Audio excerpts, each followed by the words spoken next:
love you guys. Thanks for joining me.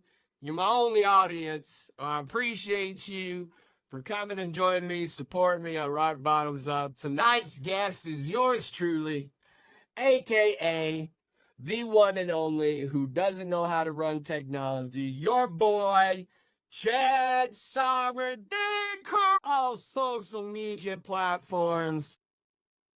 Can't wait to get into it today, guys. We're just gonna talk about. We're just gonna bring it down a notch, okay? We're gonna talk about your boy Chad, okay? We're gonna talk about your boy Chad and a little bit about myself, a little bit about my life, some some events that happened, in my life, and we're gonna focus on what brought me into addiction. I mean, I got more rock bottoms, to be honest with you. I got more rock bottoms than Podbean will allot me time on their podcast. So we'll touch base on a couple of my rock bottoms. But then we'll talk about the road to recovery and why I decided to make this podcast. So let's get it out. So I was born and raised in Sugar City, Idaho, born on the 4th of July, 1970. My wonderful mama Annette, my wonderful dad Keel. Born and raised in Sugar City, that's where I graduated. I don't know about you guys, but childhood was pretty rough for me. Your boy was a little portly, okay? He came from humble beginnings, okay? Humble beginnings, portly. And it wasn't just that your boy had a real struggle in school, especially with learning. Okay, like especially with learning. I remember my first grade teacher.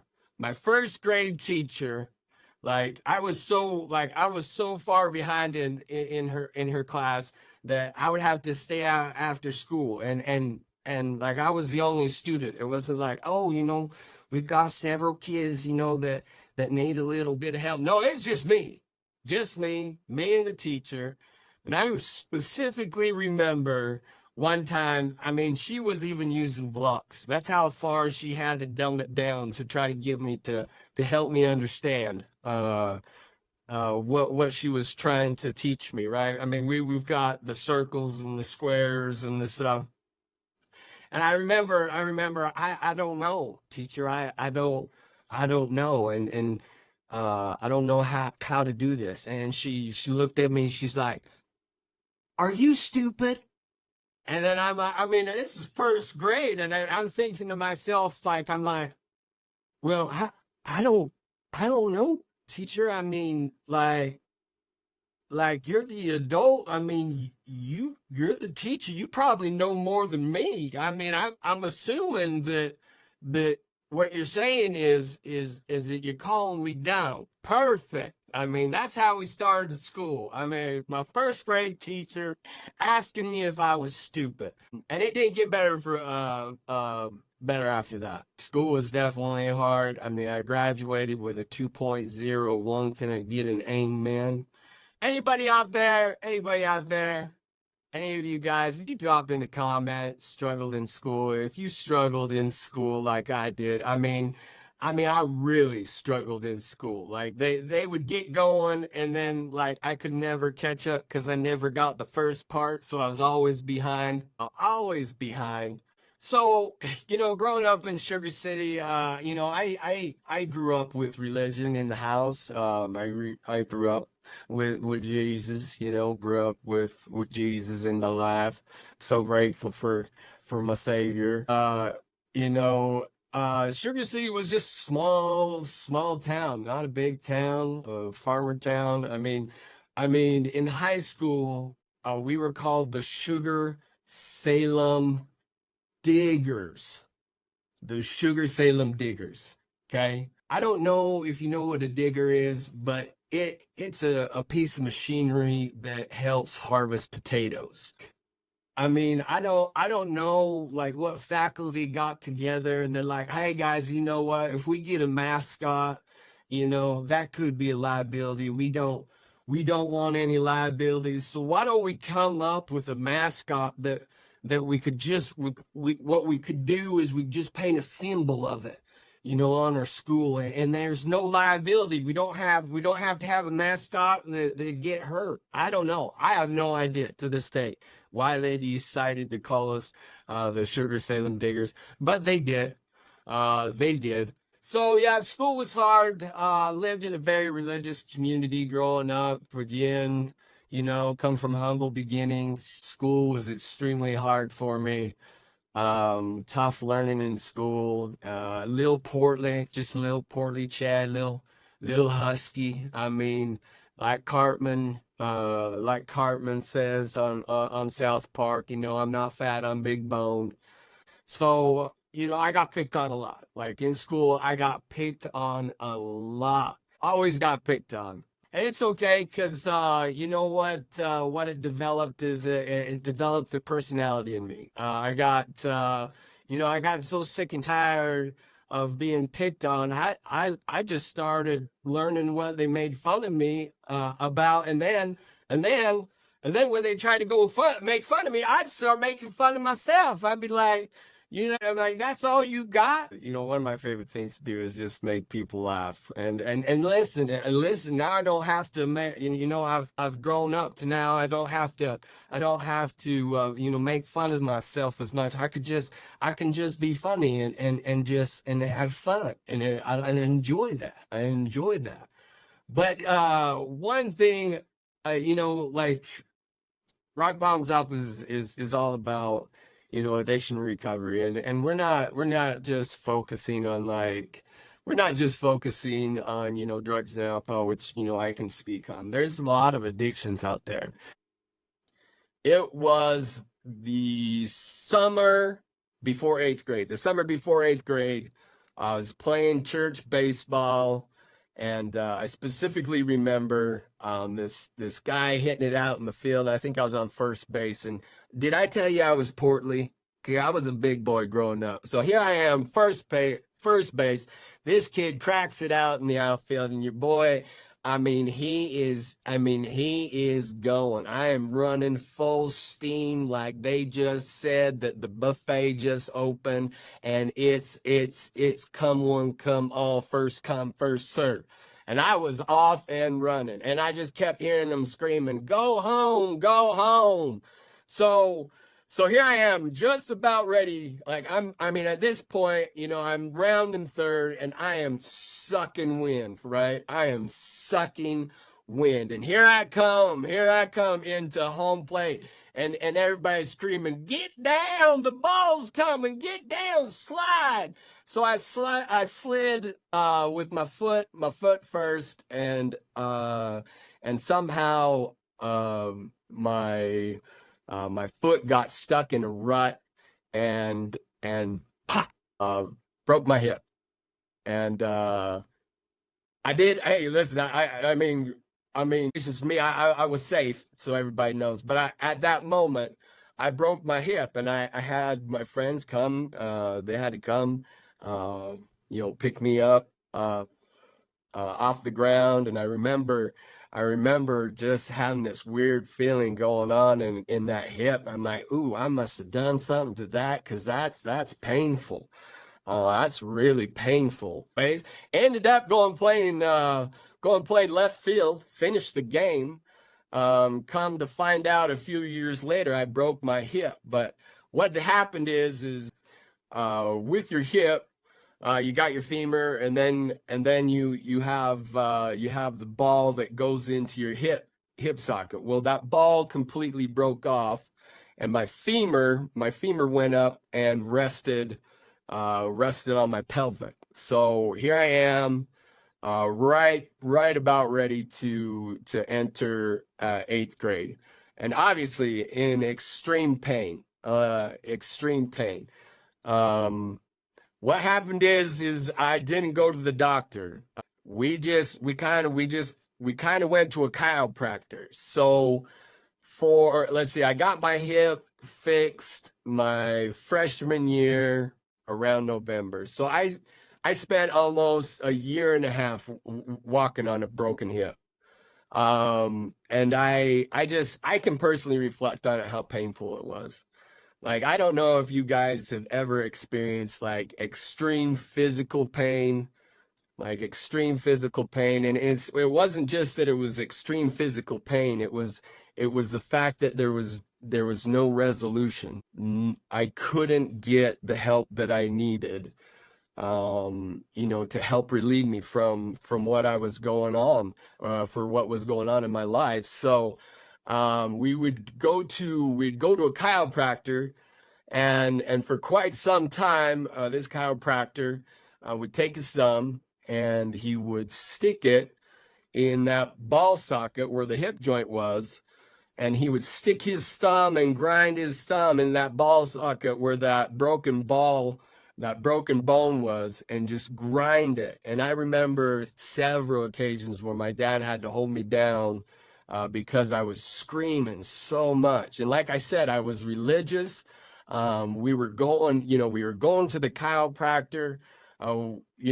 We were doing everything that we had accessible to us at the time to give me help, and nothing was helping. And here I am walking at school, trying to be active as a kid.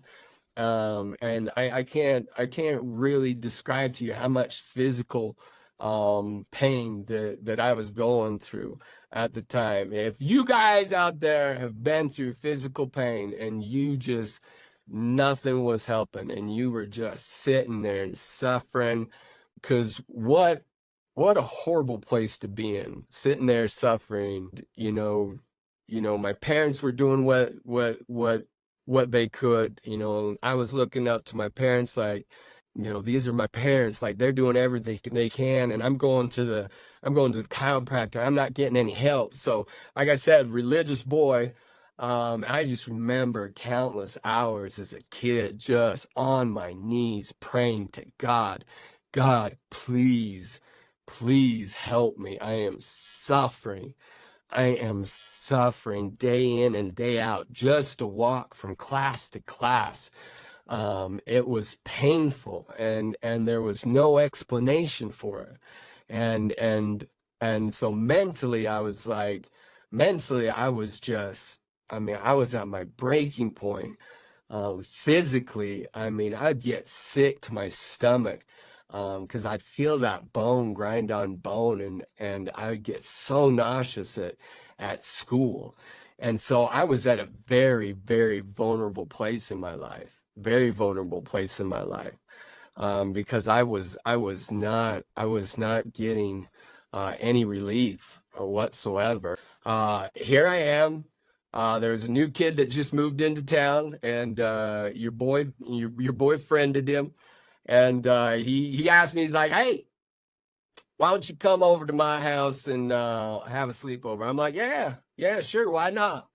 So went over to Buddy's house for the first time, and that night we went out to this old abandoned house that he had, and he's like, "Hey, listen, uh, listen, I got some weed, and I'm gonna go smoke some, and do you want any?" And then, here I am, a little religious boy. I'm like, "No, no, no, no, that's against the commandments right there." He's like, "Are you sure? Because it makes you laugh a lot, and it numbs you." And that was the key triggering word, is numb. I'm like, what would it be like to feel numb, going through all this mental, physical anguish? What would it feel like if I was able to feel numb, and I could step outside this body and not be suffering like I am? So here I am, first time ever smoking marijuana, and guess what? Yeah, you're right. I got numb.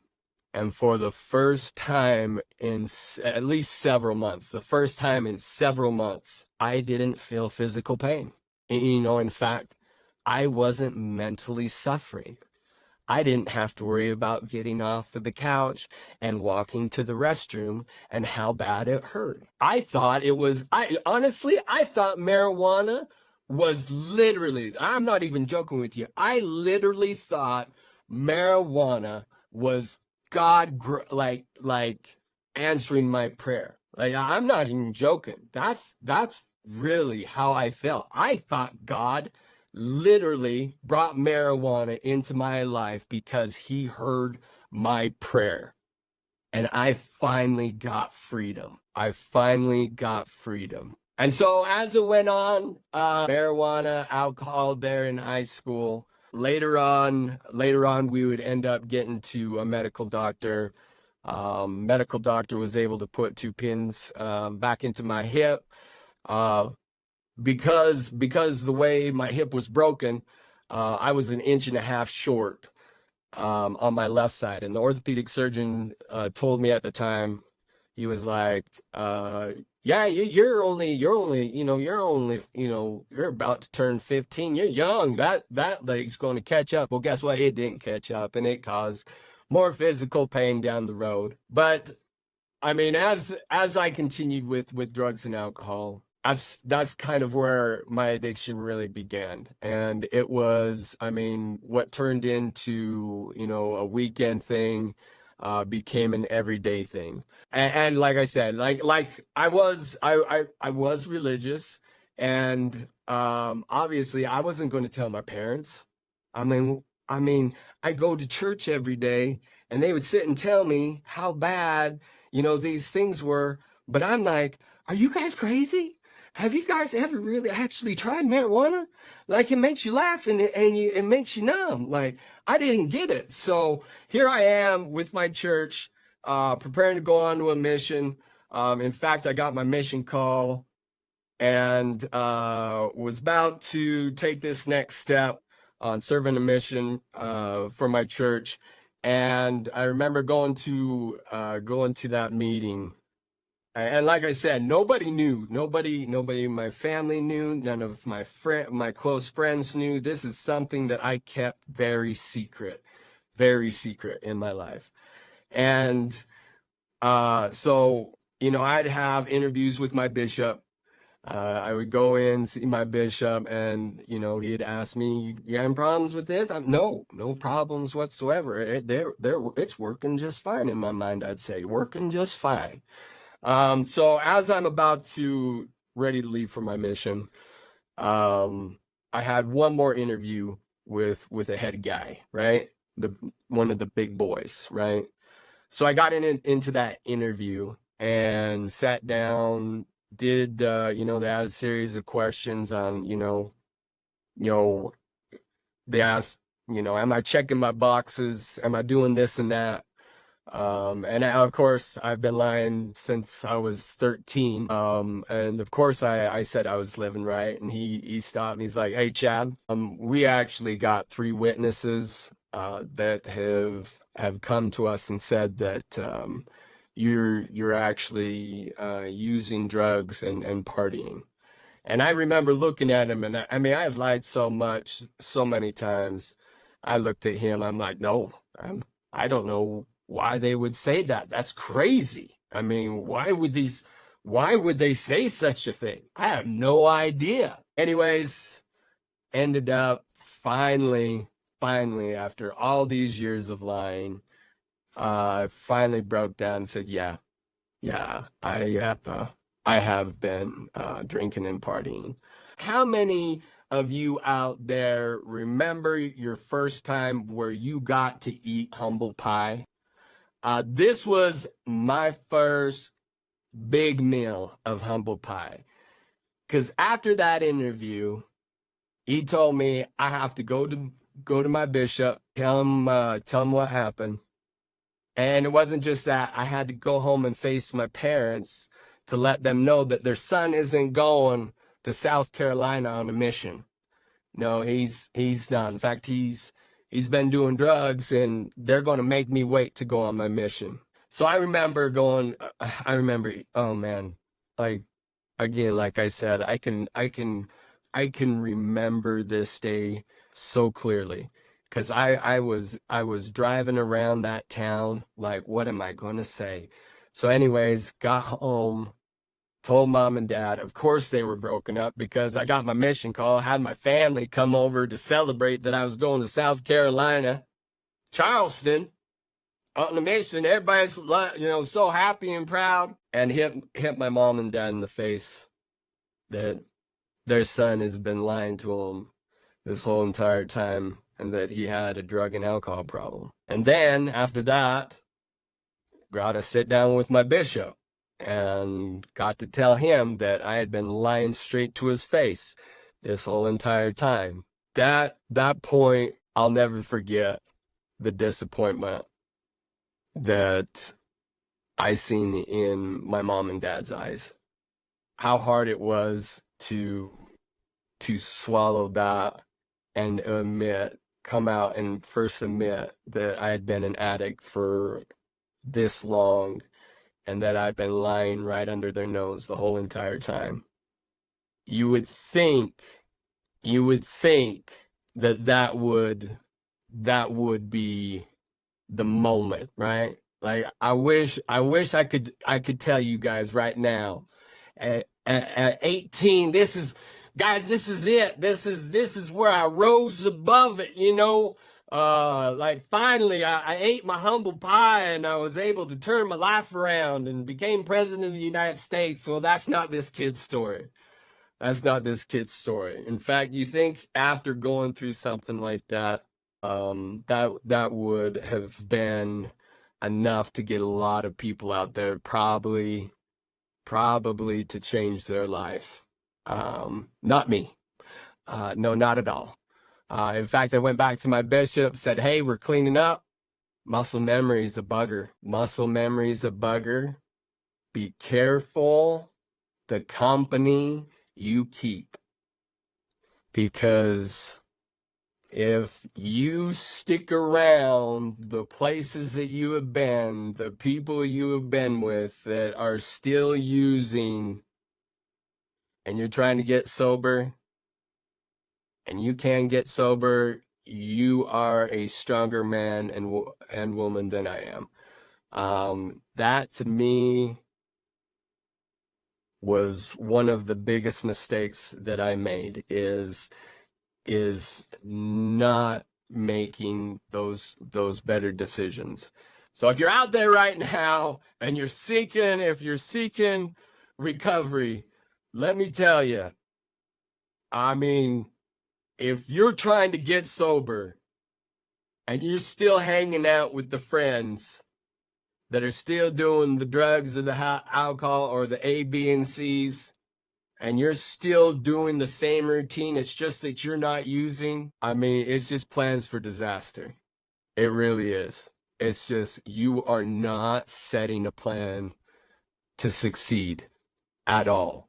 In fact, that clock is ticking. And it's just one problem. It's just one instant. It's one bad day. And you are going to be sitting right next to it. And how easy and accessible is that? Something that you've used to numb yourself, to have fun, to forget your responsibilities, to step outside and not have to be you for a minute. It sets yourself up for failure, for sure. So I did get back on drugs and alcohol. This time I ended up telling my bishop, no, sorry, I'm not going to do drugs and alcohol. So at the age of 19, I found myself a little woman. I said, well, I'm going to try to go on this mission. Ended up finding this little lady that took interest in me, and I couldn't beat drugs and alcohol. So I said, Bishop, instead of me going on a mission, I'm going to get married. that was my next box to check off. Like there's only so many boxes. The rest was just easy. All you got to do is read your scriptures and pray and go to church and do your callings and you're good. So my next box that I had to check off was getting married. So I knew I wasn't going on a mission. But my wife at the time, she knew my addictions and she said, I'm not going to marry you, unless you get off drugs and alcohol. So got off drugs and alcohol. We got married at 19. I moved to Oregon, managed a Little Caesars Pizza. 3 months into our marriage, guess what? Smoked weed again. She about left me. I quit smoking weed. And for, I don't know, probably 8 years of our marriage, I was truthfully clean and sober. We had 5 kids together. What ended up breaking the camel's back in that marriage, I did have I did have a porn addiction, but what was the cherry on top was I took my family out to go sledding. Long story short, dad goes first. I got my twins who I don't know how old they were at the time, 3 or 4. We went sledding. There was a jump at the end. I hit this jump doing like Mach 90 because I was like 350 pounds on like this huge inner tube. Anyways, hit this jump, went up in the feet. I think it was 50 feet, but it was probably only 5. I come down on this jump on my ribs, break my ribs, go to the emergency room, cracked ribs. They gave me some pain pills, but only for like 3 days. And so I talked to my wife at the time. I'm like, hey, I'm in a lot of pain. And she's like, I mean, this was a mutual discussion between me and her. She's like, well, do you think, drinking alcohol would help you? And I'm like, ding. I'm like, well, yeah, yes, it would. Do you know why? Because as a 13-year-old, when I was suffering physical pain, I took something like that and it made it all go away. Course it will. Course it will. Not thinking about the addiction. Course it will. So here I am one night. When I drank alcohol, cigarettes were just they went hand in hand. So I got permission to drink, but I was outside drinking my liquor, having a cigarette. She came out, and our marriage was at its end at this point anyway. We had been fighting. Her mom just passed away, and what broke the camel's back, she came around the house and seen that I was smoking, and she's like, "That's it, you're done, you're out, leave." And so I did. I left. I left to Phoenix, went to work there for a little bit because it was wintertime and there was no work. So I went off to Phoenix, Arizona, where I went deep into addictions. Deep into addictions. I didn't know what to do at the time. I did not fight my marriage. She said it was over, and I didn't fight. I didn't fight for my marriage one bit. I was at such a low place in my life, so I went out to Phoenix and hit drugs and alcohol hard for about 3 months. Came back when work started back up here in Idaho. Me and her got like attempted to get back together again. Started this program where you could build a house together. So, we were talking about marriage. We were 8 months in building this home. We only had about 3 or 4 more months before we completed this home, and ended up finding out she was hanging out with another man, and I said, "That's it. I'm done, and I can't do this anymore." And that's when I really hit another rock bottom. Is after I got divorced, drugs and alcohol. We got back together. Found out she had another interest, and this is where I hit real hardcore drugs.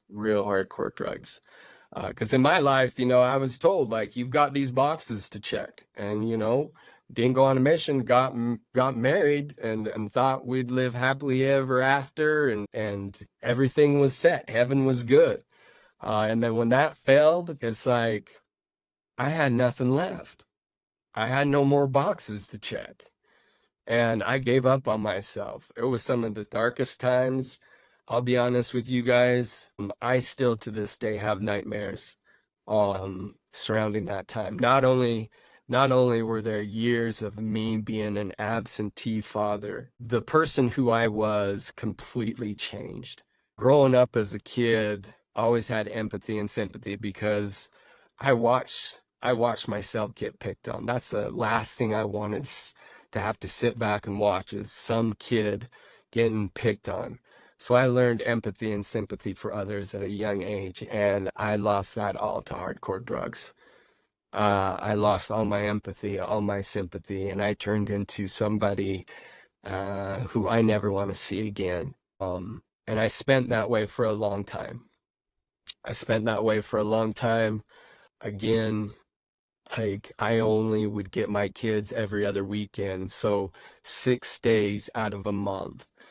My kids, I moved in with my mom. My mom took me in 6 days out of the month, you guys. And, I mean, I could probably count on two hands how much time I actually spent with my kids. Drugs and alcohol really took a lot away from me. Addiction for me started out like my savior. Like, it saved me. Like, I finally found something that was going to take me out of this pain and suffering. And then what I thought was freedom actually turned into bondage. And it took away more than just my health. It took away something that I was really proud about being. I was really proud to be a dad. And I loved those kids. And those drugs and alcohol and my selfish behavior, my feelings and emotions, my pain got in the way of my responsibility and spending time with my kids. So here I was, heavily addicted to drugs and alcohol. And one of my buddies was getting a divorce. And this was the kick around crew in the neighborhood growing up. I've stayed real close friends to a lot of my high school kids that I grew up with. Anyways, we flew out to there's three of us. My buddy who was here in Idaho going through a divorce. He was having a tough time, and we were commiserating with each other. We had our other friend, childhood friend that we grew up with, called us out, flew us out to his house, and this is a pretty personal story. And for those of this trigger, I'm sorry, but it is a part of my story. We were all out partying pretty hard, and we were all out. I mean, I'm partying pretty hard, and we were all sitting out in the hot tub, and it's just the three of us. And the weirdest thing happened to me, guys. I'm staring across at my childhood friend, and for whatever reason, the door was unlocked in my mind, and I was brought to a place and time where my childhood friend, I all of a sudden recollected him molesting me as a kid. And it went from thought to mouth that quick. As soon as I seen it, as clear as day, I looked at him and I'm like, buddy, do you remember molesting me when I was a kid? Because I was in shock. And he started laughing. He's like, no, I didn't. I'm like, yeah, you did. Do you remember molesting me as a kid? I'll just remind you guys, at this point in my life, I'm about 37 years old. I'm 38, 37. I'm a grown man at this point. And he laughs it off, and I'm like, no, like, you really molested me. And he looks at me right in my face, and this is with my buddy, like, all three of us in the hot tub. He looks me straight in the face. 38 years old, he says to me, if you tell anybody, I'll freaking kill you. This was the exact same phrase that he used when I was a child. The exact same phrase he used. And if I didn't have my buddy there to witness that, I would have probably written that off. I probably would have written that off and would have completely forgot about it. So at the age of 37, I had disassociation. I recollected being molested as a child. And again, what did I run to take care of my problems? Drugs and alcohol. Drugs and alcohol were there for me. So at this point, my doctor, I was probably that 375 mark, going on 400 pounds, using drugs and alcohol every day, couldn't hold down a job. My doctor gave me a year to live. He said, he said, he said, your cholesterol, your pressure, your borderline diabetic, you've got all these health problems. And he looked me straight in the eye and he's like, Chad, I'll be honest with you, not as your doctor, as your friend. If you don't do something right now, I don't think you'll live for a year. And so this was obviously an eye-popping experience for me, because now, I mean, it's all fun and games until all of a sudden somebody gives you a death sentence and you get real serious about your life. And at this point, God is good, you guys, and God must have whispered into my cousin Eric's ear and said, little Eric, I need you to reach out to Chad. So I'm going to get really emotional about this story. Really emotional. I'm going to try to fight through it. So my cousins started a business in Utah. I was applying for disability. I was in government housing.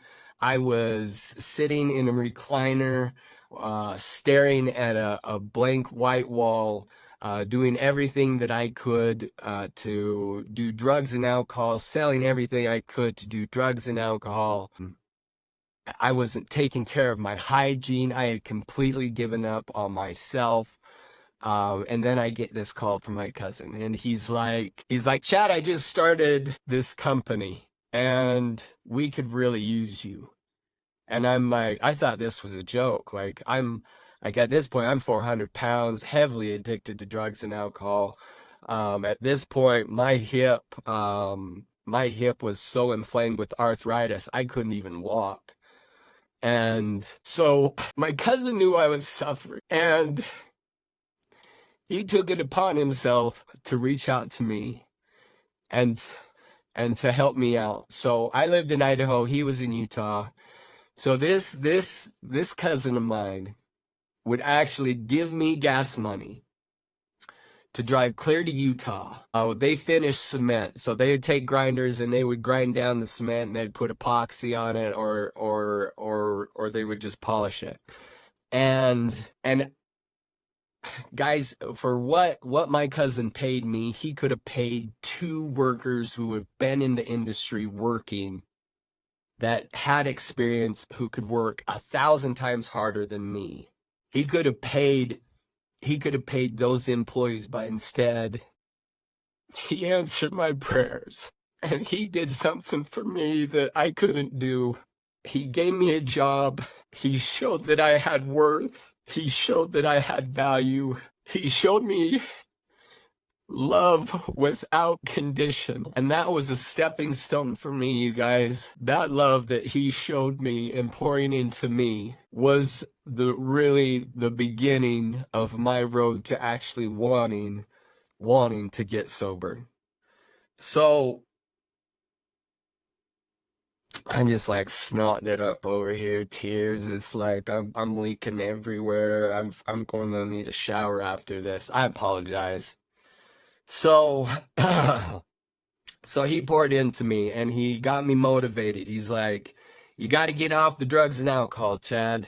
Let's start exercising. He just started being this positive influence, and I'd relapse, and that's That's the thing of it. I'd relapse. And you know what my cousin did? He said, that's okay. Tomorrow's a different day. Where if I said I relapsed to somebody else, they'd be disappointed. They'd be like, why did you do that? You had all this time. And instead of making me feel like a failure, he said, that's okay. Tomorrow's a new day. And you can start again tomorrow. And he just continued to pour into me. Finally, we found out we started exercising, and all of a sudden exercising started becoming a real big issue because at this point, that hip that I broke as a kid, it had almost completely seized up with arthritis. And so we started exercising. I started losing weight, ended up finally getting hip surgery, a full left hip replacement. Continued down this road of getting healthy, exercising, still having a little bit battle with drugs and alcohol, but the duration of me sitting in my addiction began to become shorter. What used to be I'd relapse, go for years, became months, then it became weeks. And so at this point, I've got the hip done.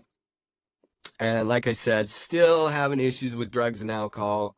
My doctor got me an appointment to have the gastric sleeve done. So here I am, about 400 pounds, still drinking and smoking. And I mean, did I ask you guys if you've ever eaten humble pie? This is another humble pie story. So here I am. I had lost, my gastric sleeve doctor asked me to lose 50 pounds. Well, I did her better and lost 100, but I was still drinking and smoking cigarettes. And if you know anything about this about surgery, you cannot have any nicotine, and especially this surgery, no alcohol, no nicotine at all. And so I had put a year and a half into getting me to this point where I was in the hospital room. I had an IV in my arm. They were about to wheel me in to get this gastric sleeve surgery done. And the doctor came out to me and she said, we need to do a urine sample real quick just to make sure that, you don't have these elevated levels. And I looked her in the face. I said, I'm not going to be able to do that. And she said, we're not able to do surgery then for you. And so, have you ever done the walk of shame? I had a nurse pull the IV out. We had a team ready to go into surgery. I was out on TikTok at this time, poking my eyes out. I brought everybody along on social media that I was getting this surgery. And there Chad stood again, eating his humble pie. Please, again, if you've ever eaten humble pie, hit in the comments. Humble pie for me, please. That was a huge moment for me. A huge moment for me. And you'd think I'd learned my lesson. I end up getting sober, getting the gastric sleeve. 2 months later, after having the gastric sleeve, I relapsed on crystal meth. I spent about a 3-day running. At this point, I know you guys are thinking to yourself, how does this kid wake up and tie his shoes? Like, does someone feed him? Does he have a live-in nurse that helps him with his daily chores? I get it. Trust me, when I tell you this story, when I tell you and share my story, you will understand the power of addiction. So after getting the gastric sleeve, we started losing weight, you guys.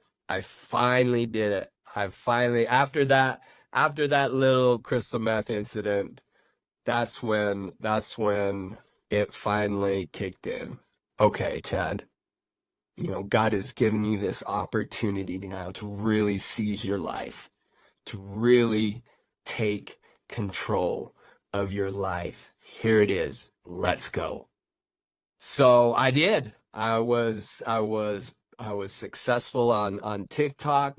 I had people looking at me. I got on the Dr. Oz show, had 2 million followers on TikTok, Life was going good. Finally, my children got to have the dad that they deserved. Finally, I was mending those relationships. I was gaining their trust back. And at this point, there was a little vixen out in Florida. And guys, I don't know how many out there have had a weight change in their life where they used to be like very plus size and they got skinny. And being a fat kid all my life, right?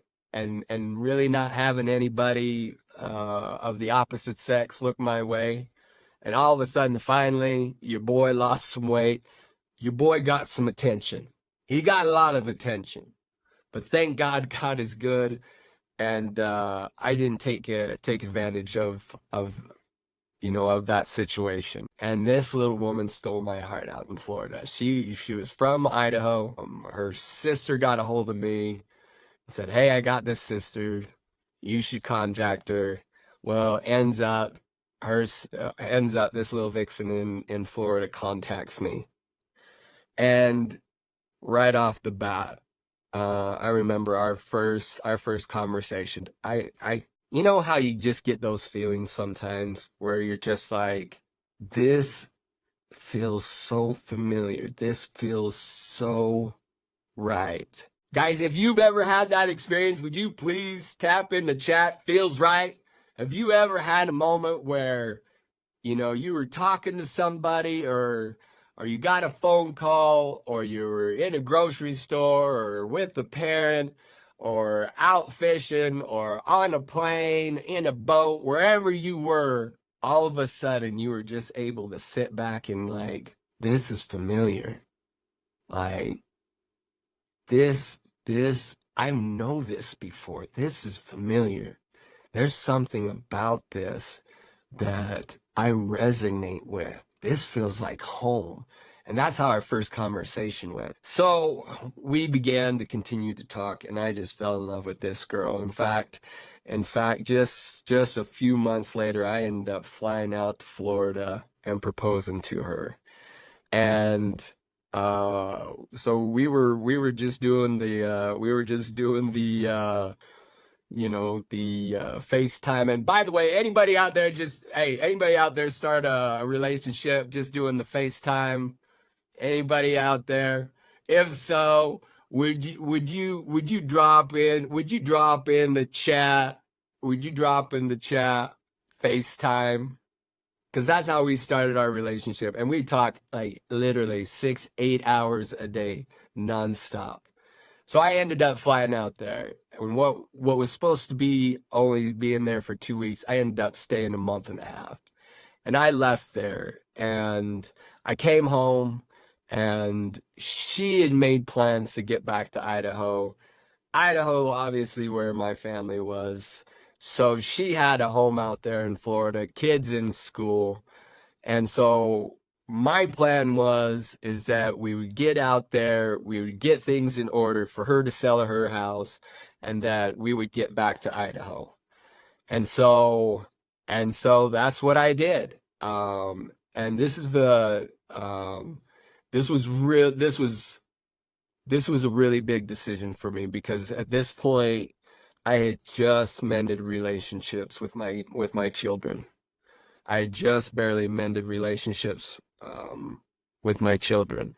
And I thought that if we got married, I would be able to have this family again that I had been praying for so long. All I wanted to do was be a dad. All I wanted to do was be a husband. All I wanted to do was provide for my family. That was the core of who I am. That's all I wanted. So here was an opportunity that I was going to go out there. We were going to get married, and we were going to move back to Idaho. I did not take in consideration my children at all. So anyways, go out to Florida, and had some great times, had some bad times. Unfortunately, have we talked about humble pie? I don't know if we talk about humble pie, but um, I was plagued with the feeling of that this little vixen of mine, um, that she was stepping out on me, and for some reason, one or another, I had completely convinced myself of this, and um, it ruined me completely. I couldn't be responsible. I don't know if you guys know this, but Florida has medical marijuana. And so, I had been sober, but I had been on a lot of medications, and I made the choice when I got out to Florida, that I would get back on, or I would get on medical marijuana, and that would be the healthier choice, right? Because my addiction started off with marijuana. Why wouldn't it be the right choice for me? So I went out there, got on medical marijuana. I got super, super paranoid. Um, and it finally got to the point, in our relationship, she really did disconnect, emotionally from me. And me being out in Florida, she was family. I didn't have anybody out there in Florida. And so me being out there again on marijuana, our relationship was failing because of my insecurities. It came to a head. And it didn't just come to like, okay, we're breaking up and I'm headed home.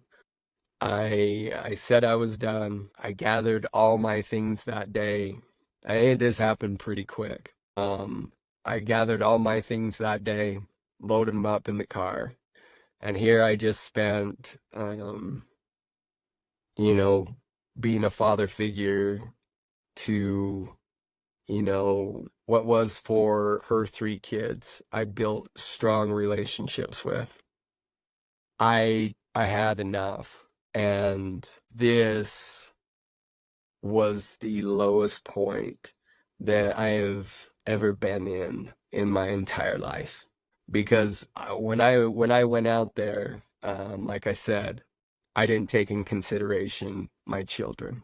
And so here I am at the end of this relationship, and I spent all that time away from my kids. My mom, during that time I was out in Florida, got cancer. And I wasn't there. I mean, I did end up flying out there and getting to spend a little bit of time there. But all these things were compacting in my head.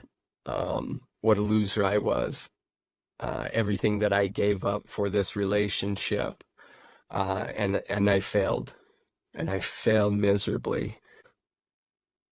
That day, uh, even though I told people on TikTok that I was headed home, I told that little vixen and her kids that I was headed home. I had no I had no plans on going home. At that point, I felt like I lost everything. My relationship with my kids, I thought God like preordained this relationship, with this little lady. And I was behind the eight ball and I lost it all. I put all my cards, all my chips down, and I lost it all. So when I left her house, I drove 4 hours away. I made up a story on Facebook that my car broke down and I had to walk to get a part to fix it, and then I had heat stroke. Well, it was all a lie. I thought maybe if they found me, they just thought that I had heat stroke, and I relapsed on alcohol. But the truth is, I drove 4 hours away. I got a fifth and a half. sorry, a half a gallon of 100 proof vodka. And like I said, I have gastric sleeve, so when I drink something, I digest extremely fast. So I got a hotel room, and I told myself if I could drink half of this bottle, if I could get half of this bottle down and begin to feel the point of blacking out, if I finish it, it'll be all over. And as I finished half that bottle, I made a phone call. She didn't know it at the time, but it was a sad goodbye. So, got off the phone with her, almost completed finishing that whole entire bottle. Well, we were FaceTiming, and she had found out the hotel that I was staying in. And she made a phone call to my mom and sister, which in return, you know, like I told her on the phone. She didn't know what I was doing at the time. I told her that I had heat stroke, and I didn't feel good. And her concern led to call my mom and sister. My mom and sister called the hotel, and they did a wellness check, seeing that I was unresponsive. EMTs were called, seeing that I was unresponsive, and ambulance took me to the ER. I woke up that next day completely confused, and I survived a failed attempt on my life because little did I know it, God had bigger plans for me than that. So, didn't plan on going home. Didn't plan on going home. But here I am, like, okay, God, apparently, this wasn't in the cards. And so there I was on my way home. You would think that that experience would be enough of an experience to get an addict to quit drinking. Nope. No. I spent the next month and a half, I believe, drinking pretty heavily. So I get home, and like I said, I had ruined relationships with my kids. It took me 7 days, and I don't think I got to see all my kids at once. It took me 7 days before one of my kids wanted to see me. And finally, about a month and a half after that failed attempt, I finally went out on Facebook, and I believe in prayer, you guys. I don't know if you believe in God or a rock or the universe or don't believe in anything at all, but if you are a believer, I don't care what you believe in, I am a firm believer in prayer. I have witnessed too many miracles in my life that has convicted me that I know God lives and I accept Jesus as my Savior. I went out there on Facebook and I prayed. I just asked for prayers, you guys. I went out there and I just said, guys, I'm back in addiction again. It's not where I want to be. Would you just please send me a prayer? And you know, with God, with prayers, I began my sobriety again. Finally began my sobriety again. So there I was, getting sober, mending my relationship with my kids, right? Well, that little vixen that I called in that hotel room, that just ended up, that was my fiance. And I come to find out that my fiance was about to sell her house and move back to Idaho. Are you kidding me? Are you kidding me? Like what? Like, you broke my heart and now I move across the United States and now you're gonna be my neighbor? God, do you hate me? Like, is this purgatory? Would someone please pinch me, wake me up? Am I in purgatory right now? Are you kidding me? And sure enough, she sold her house. How long, baby? 2 months, you guys. 2 months. She took a house in Florida and sold it in 2 months and was in Idaho, in Idaho. And this is after breaking up an engagement. This is after a failed attempt. She didn't know that. Nobody knew about that. I was too embarrassed to tell anybody about that.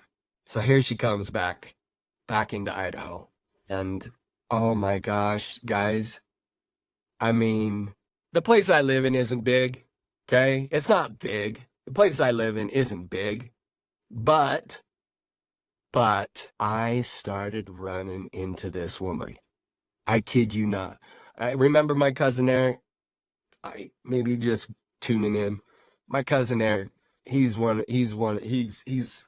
definitely he definitely made a big impact in my life. Eric, Christian, and Corbin in Utah. They saddle up in their car and they're coming to give their boy some love, right? They're going to love on their boy, lift him up, build him up. He's just getting sober. He's just getting over, this relationship. He's just getting his life in order. So they get an Airbnb in St. Anthony, and the next day we were supposed to go to the West Yellowstone National Park and hang out, just boys, just boying it up, just doing the guy thing. So I'm like, cool, guys, guess what? All right, I'm going to go to the store because there's a grill at that Airbnb. I'm going to go to the store. We're going to get some fat steaks and we're going to do it up right, okay? We're going to do it up chatty style.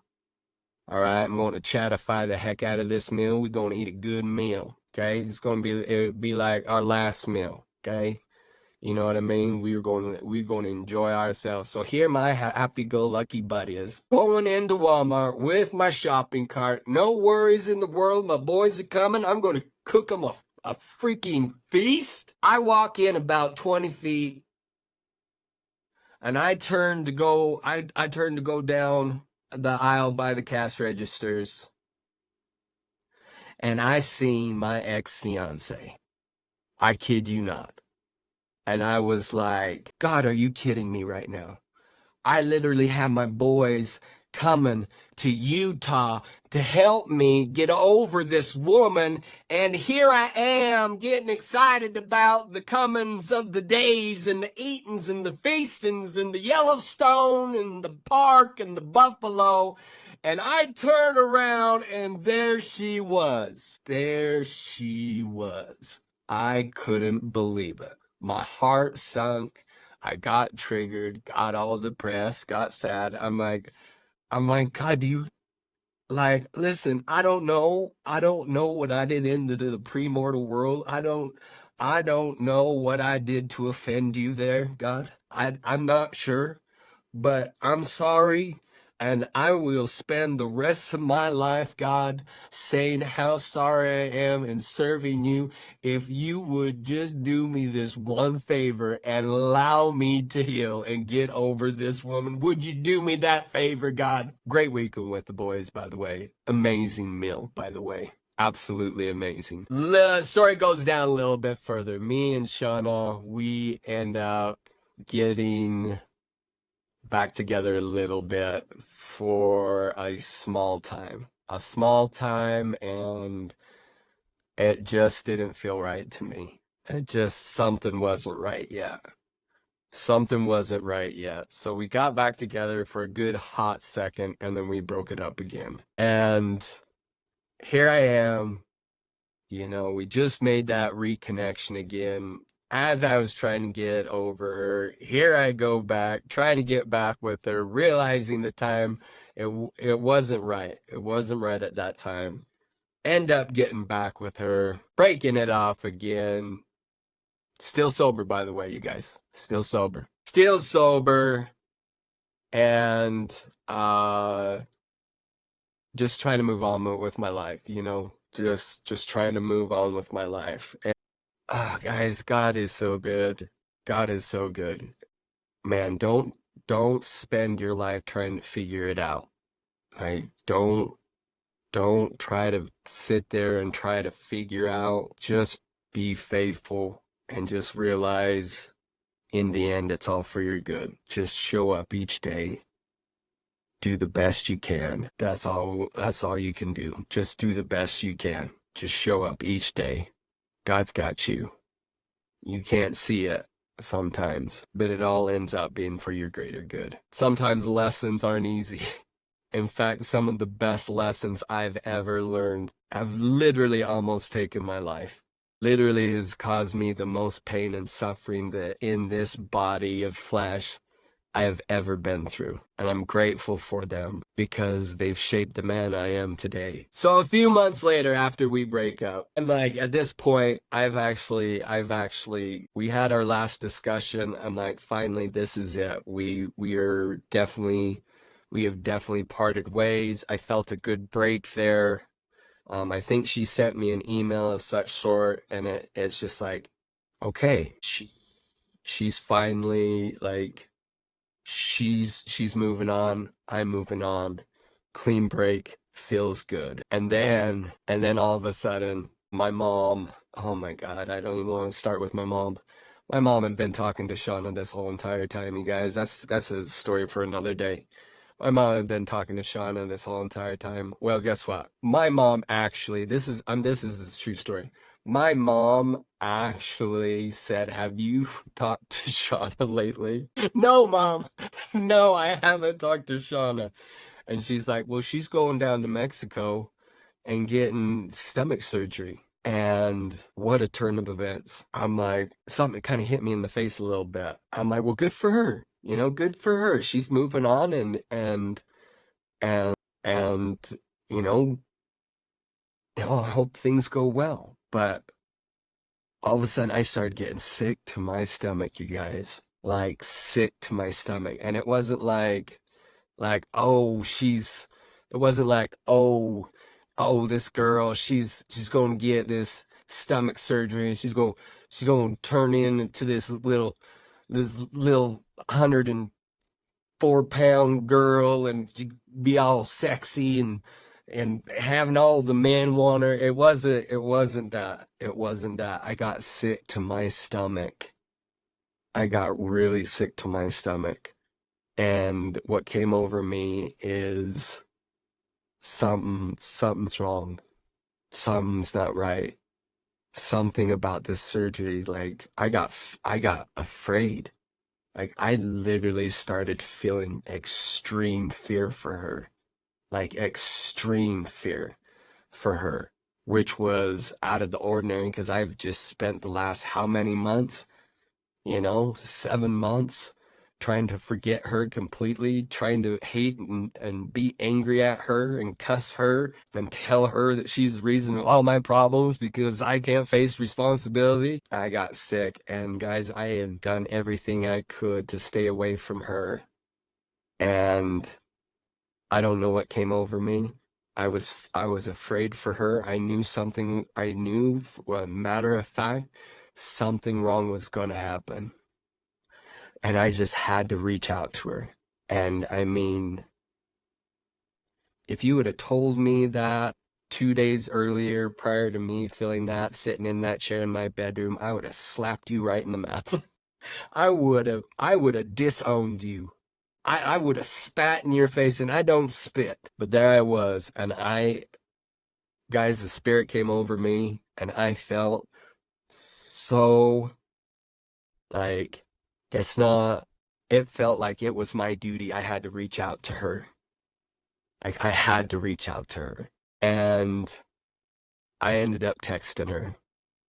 I'm like, can I call you? And surprisingly enough, she said yes. And I called her, and like, verbatim, I can't tell you exactly what we talked about, but it was the beginning of reconciliation. Guys, have we talked about humble pie? So this whole time I had been blaming this woman for stepping out on me and ruining my life. And I had built up so much hate and anger on her. My heart was just black, cold as ice for her. And then all of a sudden, God spoke to me, and he told me to reach out to her. In that moment, you guys, as much as I hated her and as much as I believed what I believed about her, God humbled me, and he showed me that I still truly had feelings and loved this woman. And so I made that phone call, and God helped me remove my pride and my ego and allowed me to reconcile with Shauna. And we did. Not all days are good days. Anybody in a relationship, listen, if you're in a relationship and it's nothing but sunshine and rainbows, guys, I'm just telling you to get your life insurance, okay? Because I'm telling you what, when it hits, it's going to hit hard. It's going to hit like a freight train. If you ain't fighting and if you ain't disagreeing, if you're agreeing on anything or everything, I don't know what to call about. Listen, I'm not going to jinx anybody out there, but I would just say maybe don't always be agreeable all the time. Maybe it's okay if you have an opinion. Maybe try to find yourself in that relationship, and hopefully you two can still see eye to eye and have something to build off on, because I don't believe that exists. So me and Sean are reconciled.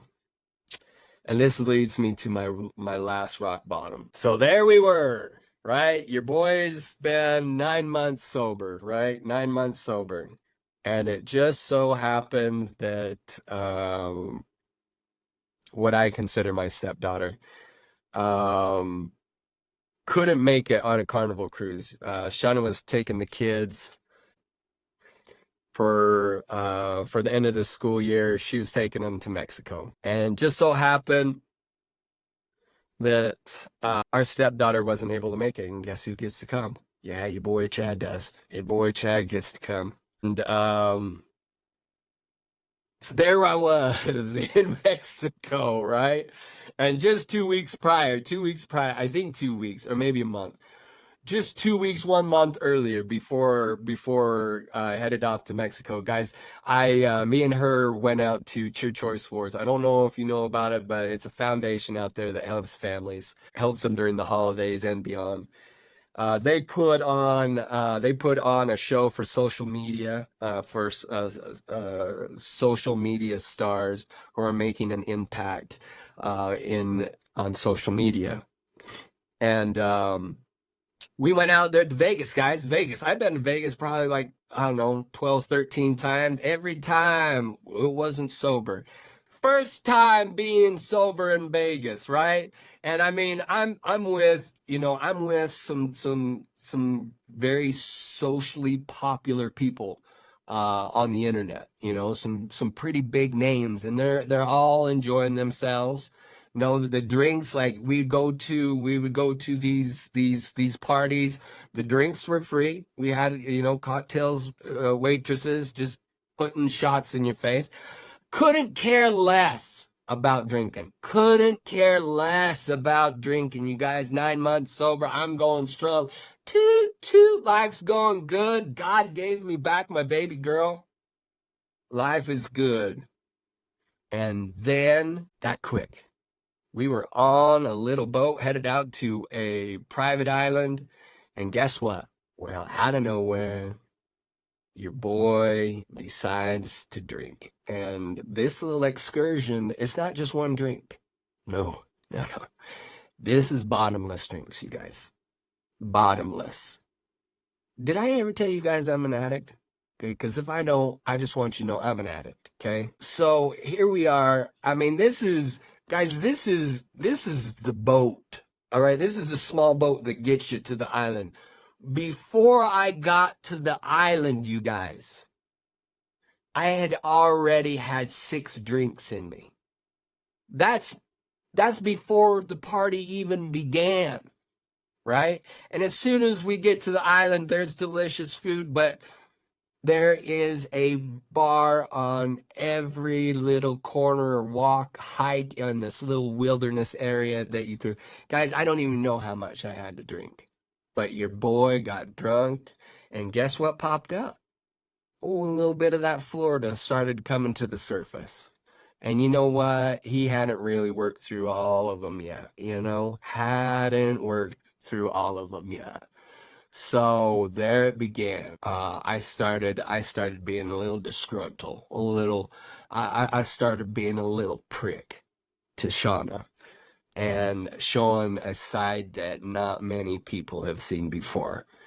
And I sat there and I picked and I picked and I picked, and it continued till we got onto that boat, and we had an argument. We had a argument, and I said some things I'm not proud of.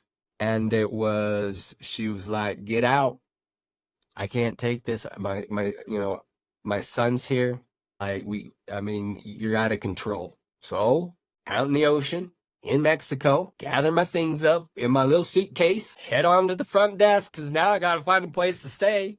I'm like, I don't know what I'm going to do. I don't know if I'm going to have to start busting tables.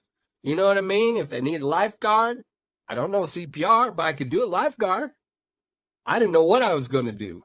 But I just figured they had an extra room. I just figured. Just because, I mean, the boat wasn't full, right? God stepped in again. And anyways, I had to tell the manager what had happened. So we had a discussion. We are no longer together anymore. And I need a room. So the gentleman says to me, he's like, this is an altercation, okay? All right? We're in open waters right now, okay? And so we are not the police. We can only contain the situation until we can hand this over to the local authorities. Well, guess who the local authorities were? Mexico. Yeah, Mexico. So there I was, trying to get a room, about facing to go sit in a Mexican prison. About to. But things worked out. They went and talked to her. They said, you guys just stay away from each other. We agreed on that. They got myself a little room. That is that. Next day, more humble pie. Just like, guys, I've eaten so much humble pie, I'm surprised my butt is flat as it is. Like, I mean, I'm serious. I've eaten so much humble pie, I don't even know where I keep all them calories. Well, I do now because I'm starting to get a little fat. Tummy rolls back again. Anyways, humble pie it again. Go talk to her. We fix things. And you would think that me about facing going to a Mexican prison, you would think, right? You would think that would have been enough. That would have been his last relapse. That's it for him. He's cleaning up for sure. Again, my story is about telling you the power of addiction. Getting sober is not easy. In fact, it hurts like hell. And there is commitment, you guys, you have to make with your body, mind, spirit, soul, God. And you have to live every day of your life, waking up knowing that you're an addict, and you prepare yourself every day, knowing that this could be the day that you could make a decision that could cost you your life or ruin your life. You wake up every day mentally knowing that this could be the day, and you prepare yourself every day. Every day I pray to God. Every day I pray that I'll have the strength and His willpower, that if I'm faced with a situation, I will remember that one more time could cost my life.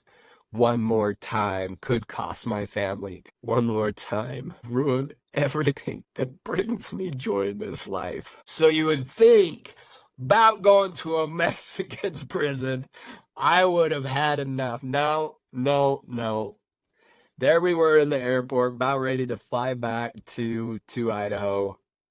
And I choose to have a beer. I'm like, babe, listen, I'll never drink more than one. Maybe two, baby. Okay? Maybe two, baby. Okay? I have the willpower because of my long list of just this long list of control over my addictions. I can just handle one or two. And God bless this woman. And thank God he brought her into my life. She looked and she turned at me and she said, babe, what do you think Sarah would say?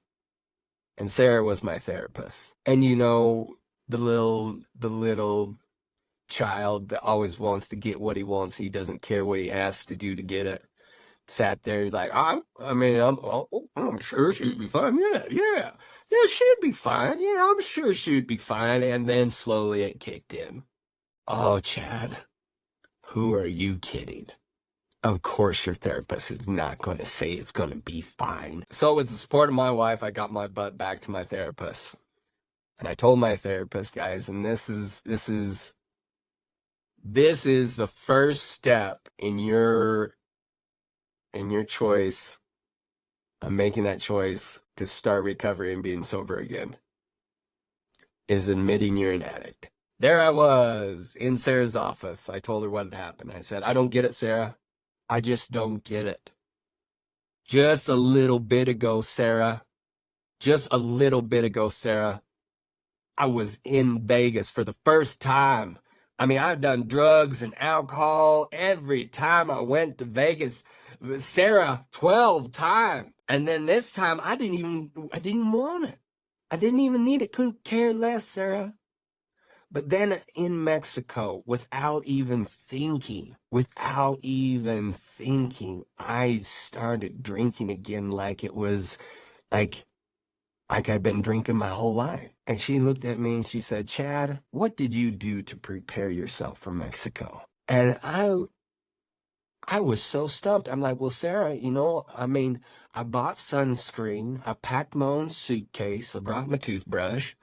We brought, some extra dollars, to go there and, to spend a little bit of money and have a good time. She's like, no, Chad, what did you do? Prepare yourself to go to Mexico. You're an addict. This is vacation. People on vacation, they get loose. They like to have fun. They like to party. What did you do to prepare? 30 years in addiction, you guys. 30 years in addiction. Finally, the light bulb turned. Yes, I'm addiction. Yes, I'm an addict. I've always known that. But for the first time, I realized that I could not wake up every morning going about life as life was normal. I had to wake up every day realizing that I was an addict. And every day, I have to prepare myself as an addict. Every day, it finally kicked in. After all this time of pain and suffering and losing time with my kids. My mom just told me the other day, finally, I know as an addict, I know part of recovering is making amends and taking responsibility. That's part of growing up, and that's part of maturity, is owning that. And I know I told my mom several times how much I love her, how much she means to me, and how grateful I was to have her in my life when I was so addicted to drugs and alcohol I couldn't be a father. I was sitting in bed just a few weeks ago. I was sitting in bed and I was overcome. I'm like, I don't know if I honestly, truthfully, really told my mom how sorry I am and how much I love her. And at 11 o'clock, I call my little 60-year-old mom at 11 o'clock. She had probably been asleep for about 4 hours. Wake her up in a dead sleep, getting emotional, telling my mom, I'm just sitting there bawling on the phone. I love you so much, Mom. Thank you so much. I don't know how I would have been able to do it. I don't know what would happen had I not had you and Tessa in my life. I don't honestly know if she shedded one tear. You know what she said to me? She said, I'm just glad you're safe. Addicts, I know it's hard. Trust me, I know it's hard. I know it's hard. I know how selfish we can be, and I know our pain and what we're going through is a lot worse than anybody else. That's why we're addicted. That's why we do the things we do. We all have our own reasons why we do what we do. But how would you like to wake up every morning wondering if today was the day you were going to get the call that your child had OD'd or your child had passed away. For the first time in my life, I made huge strides, and God has blessed me with clarity and perspective. Because why?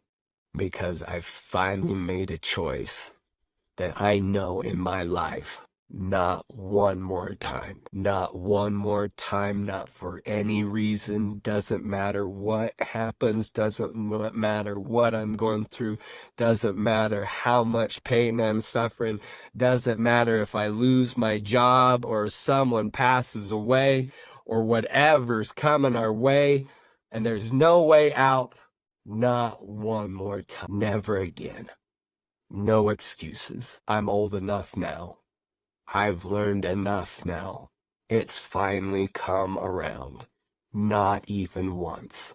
I will never play that lie again in my mind. Again. Ever again.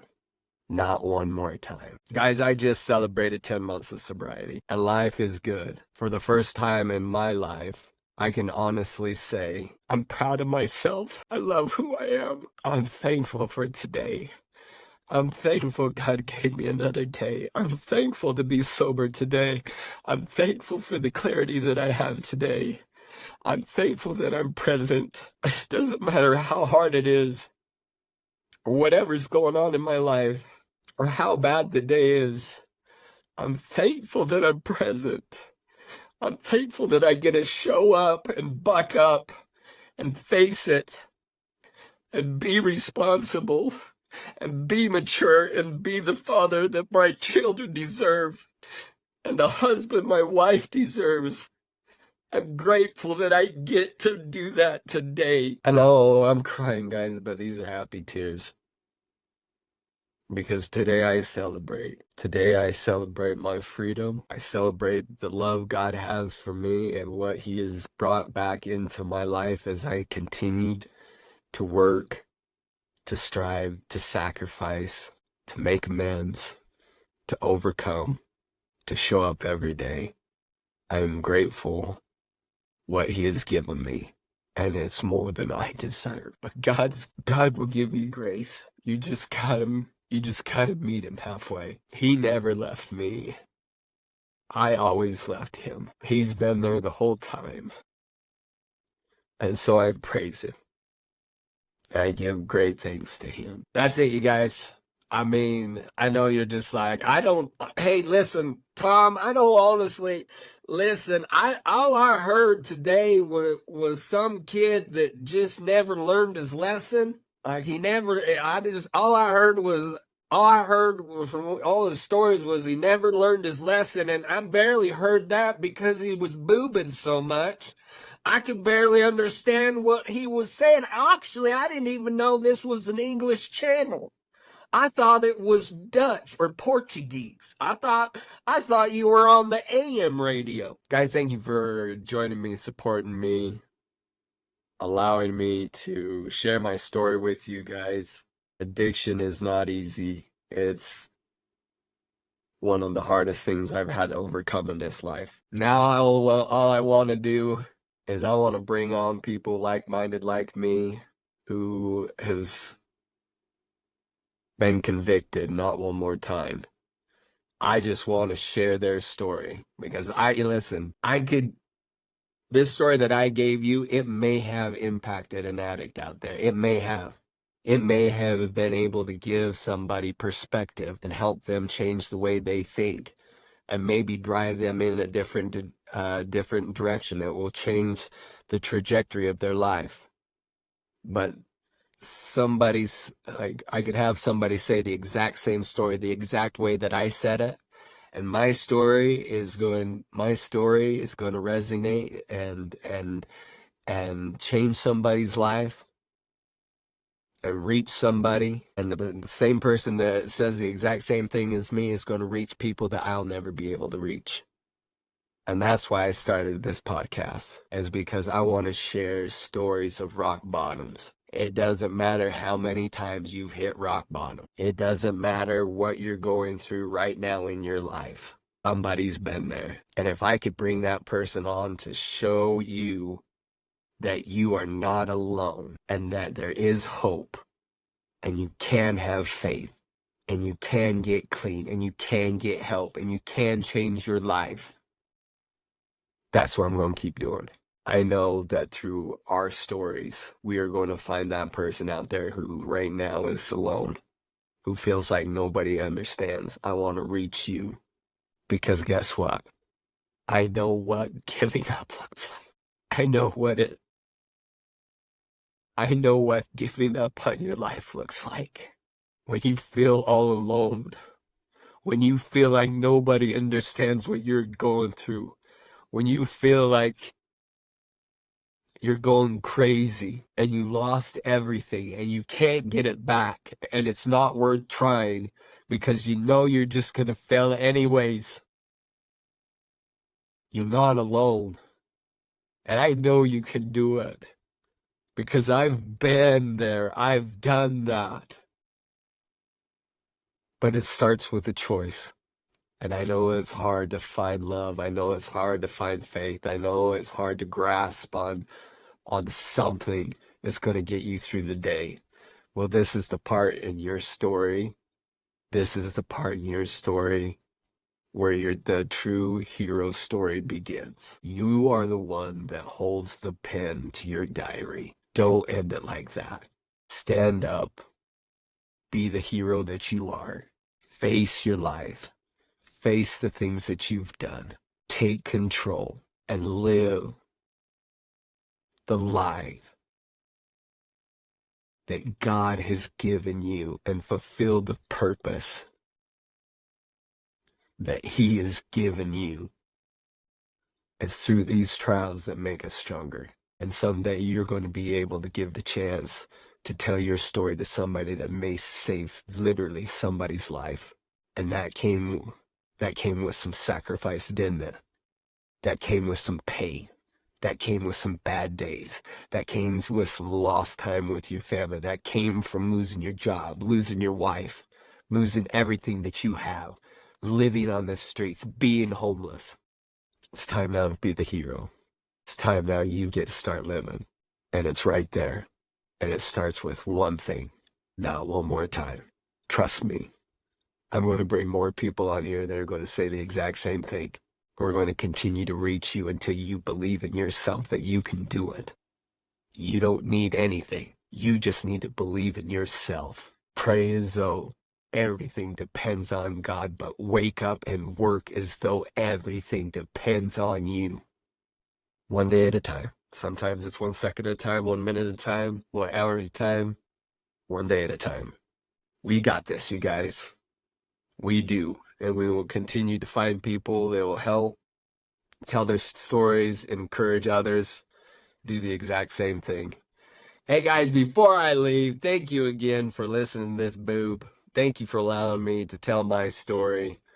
Again, if you know somebody who is suffering, you know someone who's battling, if you're battling yourself, stick with us, please. Stick with us. Because you don't know what story is going to finally hit you right in the feels so hard that you can't deny it. And God's going to bury a seed so far in your chest, you won't be able to dig it out.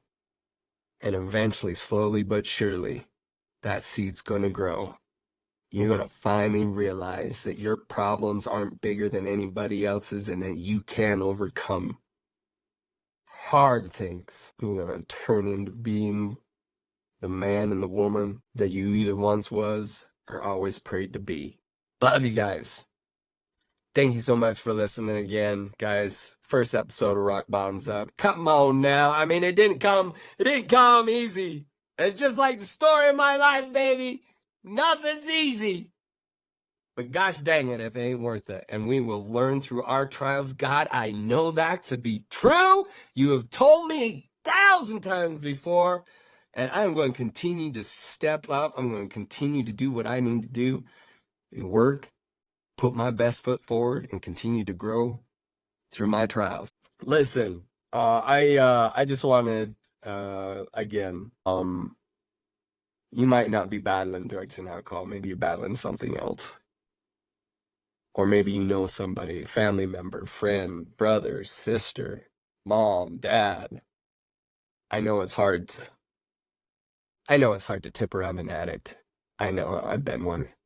I know it's hard to be that person and love somebody and have them push away the only ones that they love and care about because they feel so guilty inside. They can't see you because they see you and they know what you want and you want them to get clean.